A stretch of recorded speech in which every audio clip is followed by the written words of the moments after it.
Hey, greetings from scenic Woburn, Massachusetts. The first and last time anybody has ever strung those words together in that order. For the unindoctrinated, this is just out, so we're just like north of Boston. I'm at the Horn Pond reservation they got over here.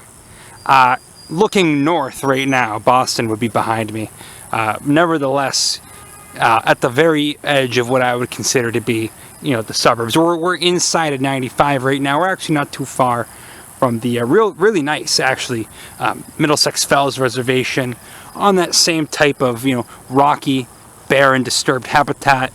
Although this is not nearly as well managed, as big, or as preserved as the Middlesex Fells. As you can see, we're on a power line easement. I can't get enough of those things. And we're going to do a little bit of urban botany, because even if you're basically in, a metropolitan area, there's still lots to see. Even some of this non-native stuff can be interesting if you just know how to interpret it, if you know what you're looking for, why you're looking for it, and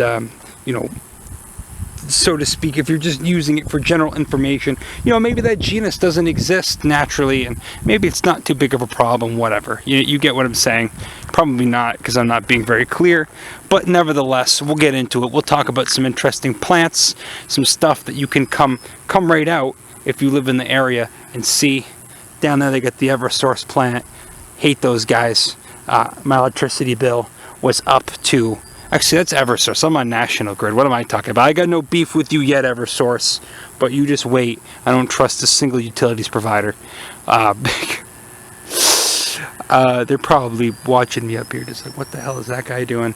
Anyway, without further ado, let's go look at some plants. I actually technically started this video much earlier. I'm just doing the intro now. Don't worry about it. There's basically just two more plants I want to cover on my way back down, and then I'll put things in an order that makes sense. So this was all premeditated, so you'll have to stick with me. Okay, here's a real cool one in the family Companiolaceae. This is a Lobelia, alright? Lobelias, they're all fantastic. They're all worth the note. I just saw Lobelia culmii when I was in Vermont last weekend, which is a real treat. They're in the order Asterales. They get that whole secondary pollen presentation thing going on too. They call this one the Indian tobacco or rabbit tobacco. Actually, rabbit tobacco would be Nephalium. They just call this Indian tobacco. And all those flowers all share the same common, appearance. The 3 down, 2 up. This guy's got alternate leaves, as a lot of the asterids do. Kind of shaggy looking. It's got these little pod-like fruits on it. You'll see this growing here, but I've seen this growing in some pretty dense woodlands too. Not a very picky species, probably the most common species of Lobelia we get around here. Of course, not nearly as elusive as Lobelia culmii or dortmanii, which are also native to the region, and then not nearly as showy as Lobelia cardinalis, which is a beautiful, beautiful, tall, swamp-dwelling plant with big red spikes of flowers on it. But Lobelia inflata is also pretty darn neat and one worth appreciating. Okay, here's a plant in the genus anyone who is from out west will probably recognize. This is a species of Ceanothus, the only species of Ceanothus that we get on the East Coast, and it's in fact completely, actually don't quote me on that, the only one that's completely relegated to the East Coast, and definitely the only one we get in New England. These are much more common in the arid, west. This is Ceanothus americanus. New Jersey tea is the common name, and of course the whole thing smells delightful. You pick one of those leaves. Actually, the leaves don't smell like too much. I would have imagined something that was used as a tea substitute during the American Revolution. We got a history fact in. Would be a little bit more fragrant, but such is not the case. Diminutive little flowers on the thing. We're going to see one of its not so nice invasive relatives, also in the family Rhamnaceae, if I didn't mention that. Not many species in Rhamnaceae here on the East Coast. Much more prevalent in the deserts. In Europe, Mediterranean, I should say. But we do have this one delightful native and just powerhouse plant for pollinators. Smells awesome, is beautiful. What else more can you want? Thrives in the shit, as I like to say. It thrives in the disturbance. And yeah, we're gonna see Frangula ulmus. In fact, you can't really avoid seeing Frangula ulmus, the glossy false buckthorn. There are those leaves there, alternate, And just one last shot of the flowers. New to me. I just met this guy yesterday, but I fell in love. This is one that a lot of the native plant people are doing a good job, you know, getting out there and getting available to plant, because it's apparently super easy to grow, and it's, you know, just stays nice, and it stays like a nice compact shrub. So let's see what else we got going on here. Okay, in the same family as that Ceanothus, but a non-native, in fact a pretty bad invasive. This is oh god, I'm gonna forget, Frangula ulmus, the smooth, the glossy false buckthorn, and this is one of the few, you know, invasives that'll be really problematic even in a forest setting. You know, a lot of the invasives, they thrive in disturbance. They you know, take over when a forest is cut back or a habitat's cut back, and then they're able to you know, capitalize on that. This guy will pop up right underneath an existing, you know, an existing forest, so long as you've got, you know, people walking through or tires tracking the seeds through. Yeah, you have the fruits right here. Flowers are mostly done on the thing, but those are them right there. And again, just a real pain in the ass. It's got these you know, alder shaped leaves, which I believe is where it gets that epithet ulmus. And you know, we don't get many species in Rhamnaceae here, but like I already said, this is you know, a real pain in the ass one. You know, it's got these you know, bark, very lenticilled, just a distinctive tree. Once you know what it looks like, you start seeing it everywhere, and it can really, you know, depress you. At least it does to me. Your asters are coming into season, brother. Look, you got a little bee on there. I think it's just a honeybee.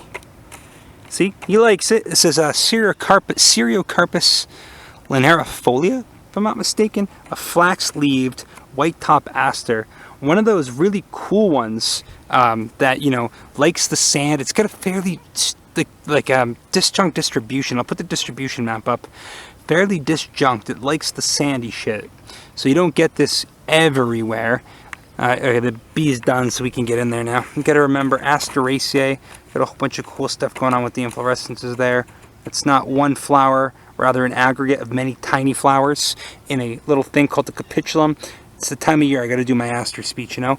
And look at those fucking phylaries, dude. Those are so cool. So cool.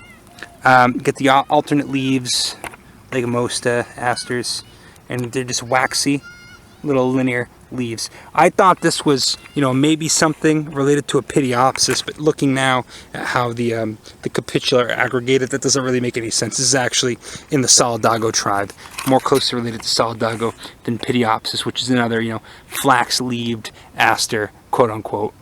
How about that? Seriocarpus, I think you only get them along this whole genus. I think you might only get it along the east coast of the United States, barely creeping up into the Great Lakes, and then you get them on the west coast, up in the Sierras and the Pacific Northwest. But this genus does not really go anywhere else besides that. It's a pretty restricted genus and an otherwise massive, you know, massive and diverse family. But that, again, I just came across this one yesterday, and I always love this, the weird asters. You know, it just looks like some. This looks like some white bullshit. It's almost indistinguishable, if you didn't know any better, almost indistinguishable from the yarrow, or maybe even from the spirea. People are just walking through here, they're just like, oh, that's just white flowers. But no, you gotta really pay attention. Achila millefolium, by the way, if you didn't know, this is another member of the family Asteraceae. With the fern leaves, though, you know, you start paying attention. You really, I was guilty of it too before I got into this stuff. But as soon as you start paying attention, you realize it's all different. Seriocarpus, I think linifolius. I probably got that species epithet wrong, but that's okay. Also, just bunnies just hopping around everywhere. I've never seen so many bunnies in my life. People probably feed them just like the deer.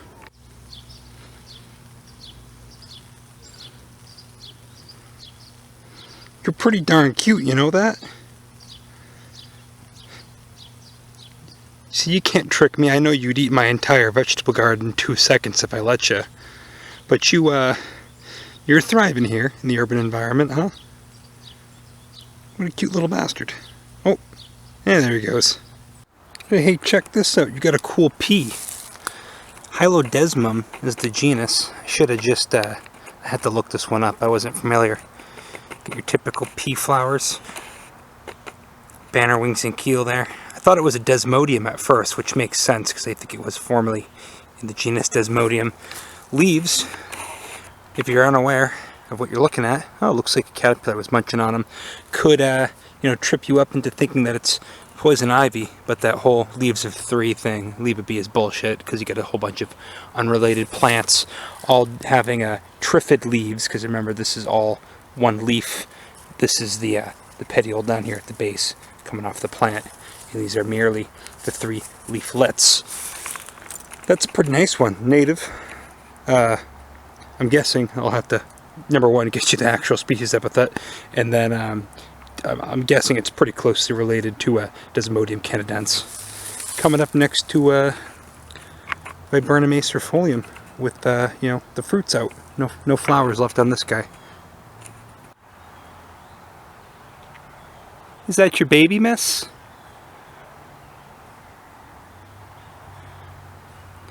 It's okay, I'm not gonna mess with you. We just taking a couple pictures. Oh, I bet you people feed you. Or are you just gonna run at me? It's okay, I'll leave you alone. It's a cute baby though. Go ahead, little guy, follow your mama. Even in the urban environments, nature thrives. Little white-tailed deer. These guys don't give a shit.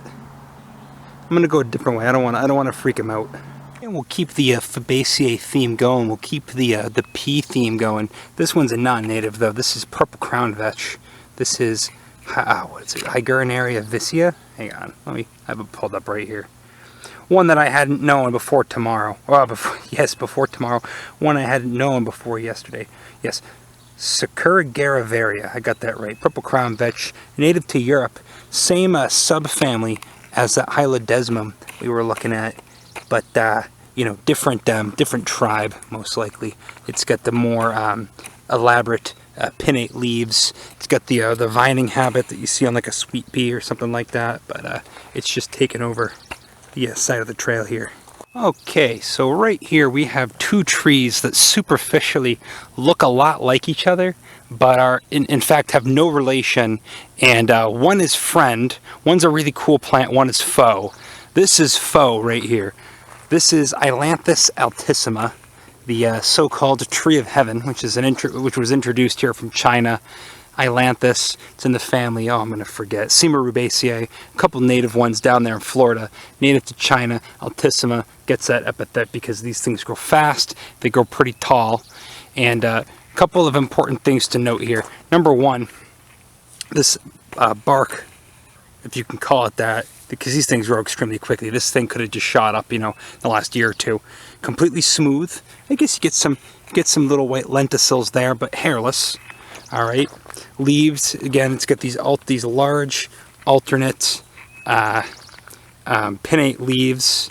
Actually, here a lot of people will call this the ghetto palm because you see it in these urban environments just all the time.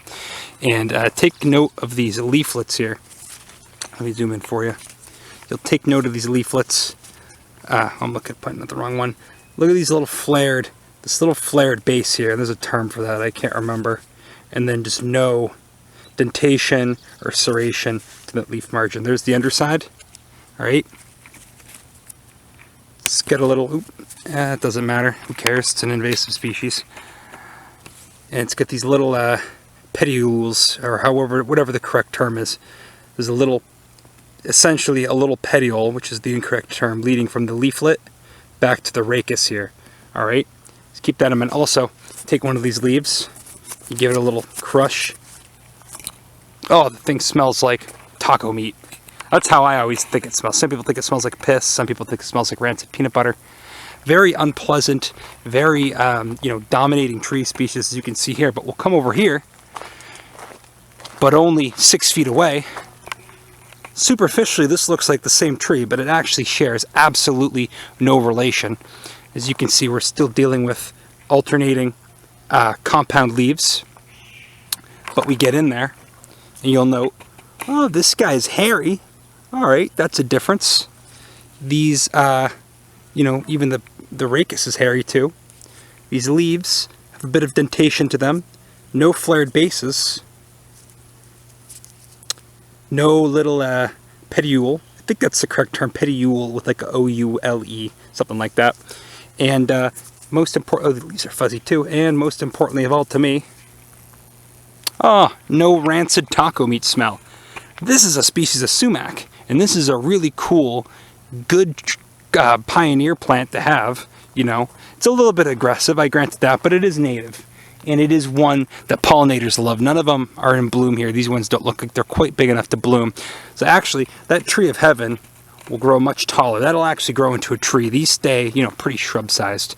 But this is a great one to have. It's a good pioneer species. It's adapted to fire. It's adapted to disturbance. Puts out these really impressive, we'll see if I can find one in a bit, puts out these really impressive giant panicles of flowers that'll just be swarming with bumblebees and flies. You know, great trees to have around. A lot of people are probably ripping these up thinking that they're that, you know.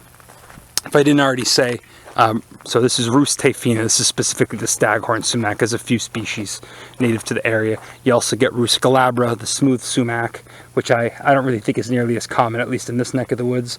And you get Rhus copalinum, which is, you get that, that's all over the place out in the Cape. That grows even smaller than this, and that one's got a really cool look to it. But Rhus typhina is the one that you're seeing most often, at least in the greater Boston area, in areas of disturbance. So don't get these two mixed up. Don't rip this out, you know, because you think it's that. You know, you want to take care getting rid of that plant too. It's an absolute bastard. I've got it growing in my backyard, as a matter of fact, and I can't get rid of it. But it's not my problem. I rent my house. You know, the fuzzy Staghorn Sumac, which is where it gets that common name, because it's got the horns like a stag, or the fuzz like a stag's horn. Fitting, since we were looking at deer a little bit ago. Let's see what else is going on. I'm technically filming this video backwards. This will appear later in the video for you, but this is kind of my warm-up. Ooh, a tiny little verbena. See that? It's got the opposite leaves there. Oh, this guy's pretty much done, I think. I forget what species this is, but it's a native verbena. There's a few of them. Yeah, this guy looks like he's almost wrapped up though. We're gonna take a much longer, more in-depth look at, or we will have taken a much longer, more in-depth look. They got Verbena hastata growing around here all over the place. We will have talked about that one too at some point in this video. But this is another species. Just I remember seeing this, but not growing this tall last year. Verbena is the family. Lamianis is the order. Really cool one. They get some non-natives if you're down south that are kind of problematic, but up here I don't really think, don't quote me on this, but I don't really think any of the non-native verbenas and any of the non-native Verbenaceae, like what is that one, lantana, get really bad. So we got plenty of other stuff to cover though. You got another non-native species, but this one I just think looks really cool. This is Silene vulgaris, I think, bladder campion. I hope I'm not confusing it with there's another one that looks like this, but I'm pretty sure this is Silene vulgaris. The bladder campion gets its name from those little bladders. Another one from Europe. Orders families Caryophyllaceae. You know, got quite a few non-native Caryophyllaceae plants in the region. All of them, unfortunately, I think they're pretty cool. We get a really neat native Silene up in the White Mountains, Silene acaulis, that's what it's called. That's circumboreal, but not too many caryophyllaceous plants native to the area, but certainly a lot of non-native ones. None of them super problematic though. Just hanging out here on the side of the trail with that weird little inflated pod fruit that will eventually mature into something that looks a little bit more like that. How neat is that? Okay, here's a plant people get all in a tizzy about, even though it's a really cool native plant, and it's a it's a really cool native plant. It's really good for birds and for pollinators. This is Phytolacca americana. This is pokeweed. People freak the fuck out because this is one that I guess there are cases where people are getting poisoned by this, children, what have you. I will go out on a limb and say that I remember growing up around this plant. I remember eating wild berries all the time because I, actually was afforded an outdoor childhood, and never once did I have the urge to put this in my mouth. So I guess do a better job of, this is going to get me in trouble, do a better job of educating your children about the wilderness. People are terrified of plants that they don't recognize from the Home Depot garden center, and it's really just doing a disservice to yourself to not get to know some of these, wonderful native plants, and to not, at least give them the time of day, at least go through the hassle of at least asking the question, is this playing an important role in the ecosystem? Because half the shit you buy at Home Depot, it's just as poisonous, and you're readily planting it in your garden. If you live in the Northeast, you've probably got a yew planted out front of your house. I'll put a picture up of a yew. I've got them in front of the house I rent. My parents had them in front of every house we've lived in. Yeah, that's an extremely, extremely poisonous plant. Even the sawdust from cutting it can give you poisoning. It's got the Taxol in it. Actually, they use it to treat. They're using it in cancer research, but whatever. Taxus is a really common, like devastatingly common and obnoxious ornamental plant. Taxus baccata, the English yew. Taxus canadensis is a very cool plant, but you're not seeing that planted out ornamentally. I digress. A ton of poisonous stuff people will readily put in their yard, but the second they don't recognize it as a traditional horticultural plant, they get all in a tizzy about it, and it's just unfortunate. Phytolacca, americana, really cool plant.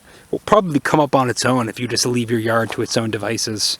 This is the phase of growth that a lot of people start to get really frustrated if they're doing like a whole no-mow thing. But this is one of the most exciting phases. I've only walked from here to there, and I've already had to stop and film like 20 different things. Even some of the non-natives, some of the non-natives that aren't necessarily detrimental can be cool to at least have around, so long as you're keeping them in check, just for, especially if you're just exploring. Like if it's not your property and you're just coming out to areas like this, which you should, just to look around. Some of that stuff is really cool to look at, because it might give you, maybe it's from a genus or a tribe or a lineage, what have you, that's not from your area. But I'll get off my soapbox. Phytolacca is the family. Those are the flowers in bloom. Those are the maturing fruits. Those are the flowers in bud. A little bit further in bud. And it gets this nice, later in the summer, when the stress really starts to get to them, these branches will turn a beautiful, this is in the order Caryophyllales, so same order as silene, same order as cacti for that matter. It'll flush this beautiful shade of red, the carotenoid pigments, which is where Caryophyllales gets its name for. Spinach is in the same order, amaranth, all sorts of cool stuff is in that order. Only species, to my knowledge, we get out here in the East Coast. Phytolacca is a pretty small family, but I think the genus Phytolacca has quite a bit of diversity. I'll obviously put it in the little subtitles if that's not correct. But you see this growing. I see this one all the time on Plant ID subreddits, and that's the first thing people write. Poisonous, poisonous. Half the shit you're buying or was already planted at your house or is in landscaping is already just as poisonous, if not more poisonous than this. It's just fear of the unknown. It's literally just fear of the unknown. Speaking of cool non-natives, and speaking of plants that are pretty poisonous, I get a nice Hypericum here, St. John's wort, Hypericum perforatum. Not poisonous in, therapeutic quantities. People, they put this in supplements for the depression, Of course, looking at it kind of cures my depression. This is one that I like. It's a non-native. I see it everywhere, but it's always kind of, here we could see it's getting bullied out by the native sumacs. So no harm, no foul. But I guess it is responsible for quite a few livestock poisoning. So maybe if you get cows and you got horses, maybe cut it back from the edge of your property, because I do know that they will go after this pretty readily. Okay, here's the plant that I was afraid I was getting mixed up with that silene back there, that Silene vulgaris. This is Saponaria officinalis. This is they call him Sweet William. It's really the common soapwort though. Saponaria is the genus of soapworts. Same family, Caryophyllaceae. I think they're pretty closely related, but again, check the subtitles to find out if that's in fact complete bullshit, as they say. Can I get a sniff in? It doesn't smell as strong as I remember. I remember it smelling pretty darn good. It doesn't smell unpleasant, but it's got the the saponins in it that you could take some of the leaves of this, crush them up, lather them, and presumably get something resembling a soapy wash going, a lather, if you would. But whatever. Just another one of those non-natives that I find kind of interesting.